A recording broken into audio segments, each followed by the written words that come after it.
যে রাজনীতিতে ক্ষমতার মানে ছিল সাদা খদ্দর, মোটা সুতি শাড়ি আর নিরাসক্ত মুখ, সেই রাজনীতিতে তিনি ঢুকে পড়েছিলেন ইতালি শিফন আর জর্জেটের নীরব বিস্ফোরণ নিয়ে। ছোট বড় পর্দার বড় বড় নায়িকারা তার সামনে দাঁড়িয়ে নিজেকে ফিকে মনে করত। হীনমন্যতায় মলিন হয়ে যেত তাদের মুখ।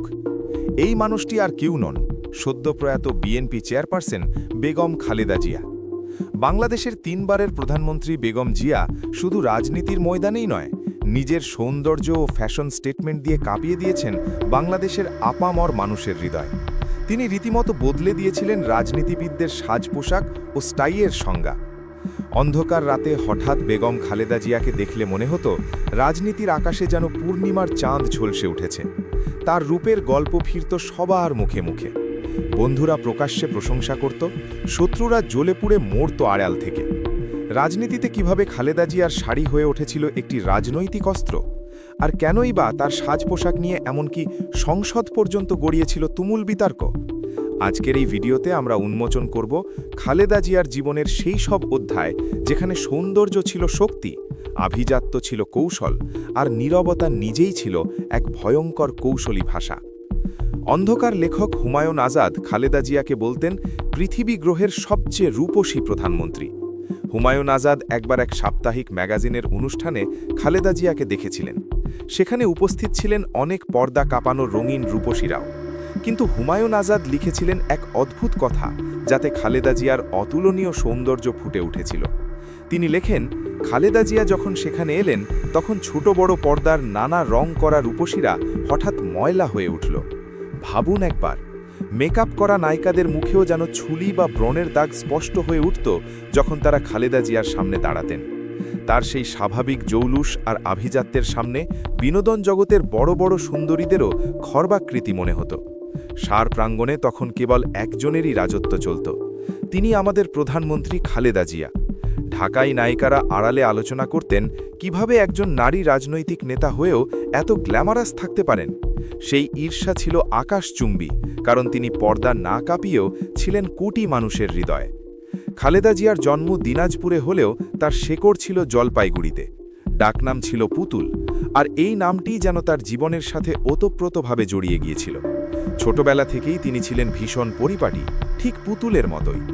কাছের মানুষেরা সাক্ষ্য দেয়, ছোটবেলা থেকেই তিনি ব্যস্ত থাকতেন নিজের পরিচ্ছন্নতা নিয়ে। খালেদা জিয়ার মা তৈয়েবা মজুমদার ছিলেন আধুনিক ও উদারমনা।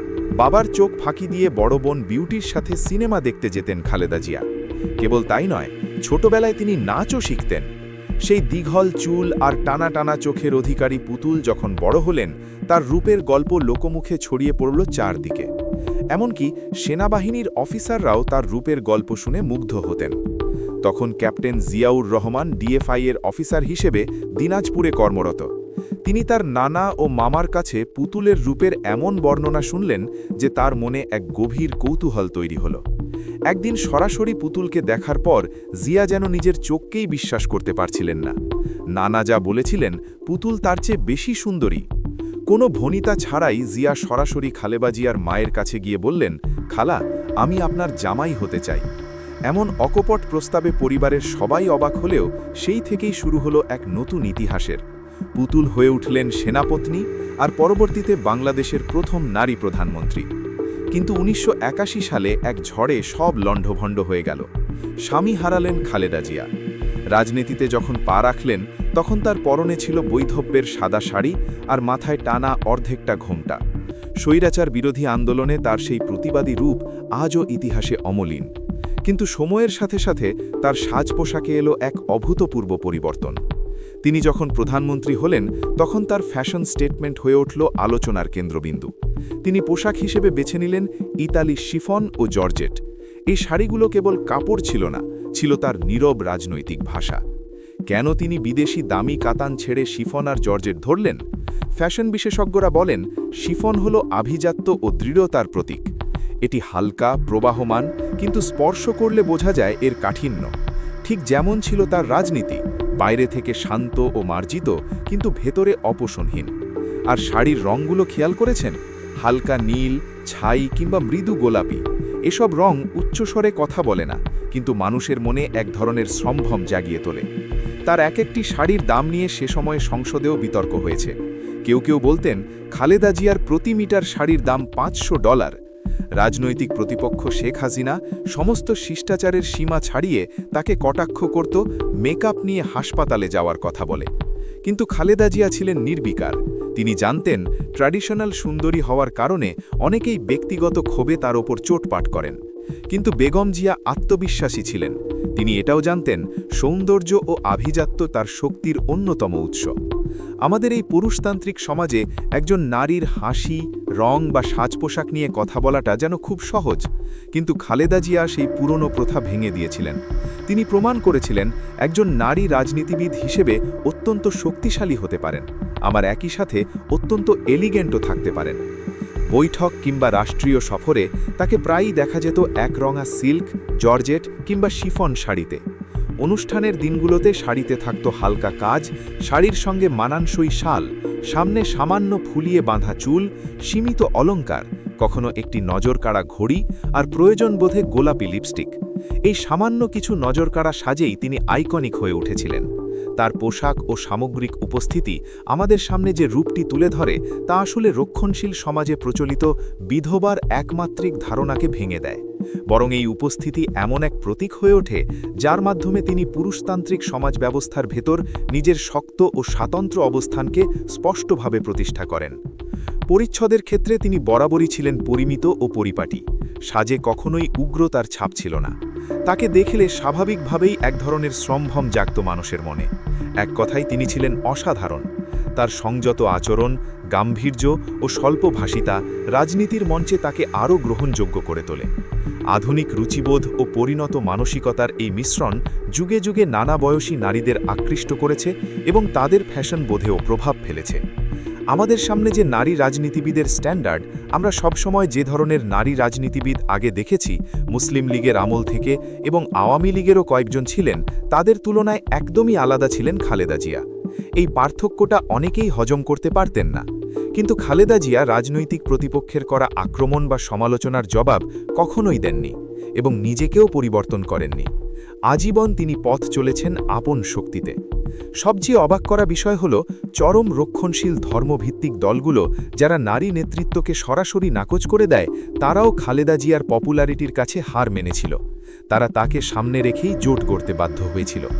খালেদা জিয়া কোনো হিজাব বা তসবি নিয়ে রাজনীতির মাঠে নামেননি, বরং তিনি তার নিজস্ব আধুনিক রুচি বজায় রেখেই ইসলামিক দলগুলোকে নিয়ন্ত্রণ করেছিলেন। এটি ছিল তার এক অদ্ভুত কারিশমা। কিন্তু খালেদা জিয়ার ফ্যাশন কখনোই ছিল না নিছক সৌন্দর্য প্রদর্শন। এটি ছিল এক ধরনের মনস্তাত্ত্বিক রাজনীতি। তার প্রতিটি উপস্থিতি প্রতিপক্ষকে অস্বস্তিতে ফেলত, কারণ তিনি উচ্চস্বরে কিছু না বলেও নিজের অবস্থান জানিয়ে দিতেন। সংসদের ভেতর হোক বা আন্তর্জাতিক সম্মেলনে তিনি বুঝিয়ে দিতেন নেতৃত্ব মানে নিজের পরিচয় লুকানো নয়, বরং আত্মবিশ্বাসের সাথে তা বহন করা। একজন নারী হয়েও তিনি ক্ষমতার কেন্দ্রবিন্দুতে দাঁড়িয়ে পুরুষ রাজনীতিবিদদের মতো পোশাক নকল করেননি, কিংবা পূর্ববর্তী নারী রাজনীতিবিদদের অনুকরণও করেননি, বরং নিজের নারী সত্তাকেই রূপ দিয়েছিলেন শক্তিতে। এই দেশে যেখানে একজন নারীর হাসি, রং বা সাজকেও সন্দেহের চোখে দেখা হয়, সেখানে খালেদা জিয়ার উপস্থিতি ছিল এক ধরনের নীরব বিদ্রোহ। তিনি কাউকে আঘাত করেননি, তর্কে নামেননি, শুধু নিজের মতো করে থেকেছেন। আর সেটাই ছিল সবচেয়ে বড় চ্যালেঞ্জ, কারণ তাকে আক্রমণ করতে গেলে আক্রমণ করতে হতো তার ব্যক্তিত্বকেই। অনেকেই বুঝতে পারেননি শিফন বা জর্জেটের আড়ালে তিনি আসলে একটি বার্তাই দিচ্ছিলেন: ক্ষমতা মানে রুক্ষ হওয়া নয়, শক্তি মানে সৌন্দর্য বিসর্জন দেওয়া নয়। তার রাজনীতি ছিল দৃঢ়, কিন্তু তার উপস্থিতি ছিল কোমল, আর এই বৈপরীত্যই তাকে করে তুলেছিল ভয়ঙ্করভাবে প্রভাবশালী। এছাড়া বিদেশি কাপড়ের তৈরি শাড়িকে তিনি সারা জীবন এমন দেশীয় ঐতিহ্যে বহন করেছেন যে একে ফ্যাশন বিশেষজ্ঞরা স্বদেশ ও আন্তর্জাতিকতার অভাবনীয় সম্মিলন মনে করেন। বাস্তবে খালেদা জিয়ার রুচি নিয়ে বিতর্ক করার সাহস কারোরই নেই। তিনি দেখিয়েছেন ক্ষমতা মানে কেবল জাঁকজমক নয়, ক্ষমতা মানে হল পরিমিতিবোধ। তার ইতালিয়ান শিফনের ভাঁজে ভাঁজে লুকিয়েছিল এক দৃঢ় প্রতিজ্ঞা। যিনি কোনোদিন কোনো নির্বাচনে হারেননি, তার সেই সাফল্যের পেছনে ভোট ছাড়াও ছিল মানুষের এক অদ্ভুত আবেগ। মানুষ তাকে দেখতে আসত কেবল তার কথা শুনতে নয়, তার সেই মার্জিত অবয়ব এক পলক দেখার জন্য। আজ হয়তো সময় বদলেছে, কিন্তু বাংলাদেশের রাজনীতির ফ্যাশন ইতিহাসে বেগম খালেদা জিয়ার সেই ইতালিয়ান শিফন আর জর্জেটের অধ্যায়টি স্বর্ণাক্ষরে লেখা থাকবে। যেভাবে তিনি রাজনীতিতে নারীর ফ্যাশনে নতুন অধ্যায়ের সূচনা করেছিলেন, তা আজীবন স্মরণীয় হয়ে থাকবে মানুষের মনে।